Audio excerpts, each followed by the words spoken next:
مادر جان سلام، حال دخترتون خیلی بده، اتفاقی افتاده؟ خبر فوت شنیده. داد من تسلیت میگم. فوت کی جسارتا؟ هفته پیش با هم دعوامون شد. خیلی به دوستم داشت، خیلی بهم زنگ و پیام میداد، بهم خیلی توجه میکرد، عاشقم. من گوشیمو هفته پیش خاموش کردم، با دوستام رفتم شمال خوش گذرونم. الان اومدم گوشیمو روشن کردم، میبینم چقدر زنگ و پیام داده.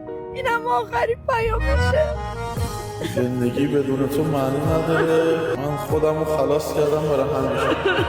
مطمئنید که به خاطر شما این کارو کرده؟ میخواین شماره مادرش یا کسی رو دارید که من زنگ بزنم مثلا علت فوتش رو بفهمیم چیه؟ بله. شماره شونو بدیم به بچه. قبل اینکه زنگ بزنم کپشن حتما مطالعه کنید، حتما به دردتون میخوره.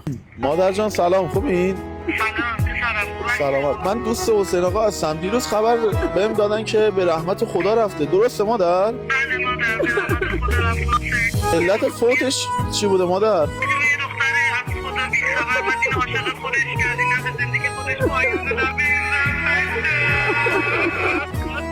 مادر جان بهتون تسلیت میگم، حالا میرسم خدمتتون. رو خدا پسرها خیلی با احساسن. اگه واقعا دوستتون دارن هیچ موقع اذیتشون نکنید که مثل امروز من پشیمون بشید.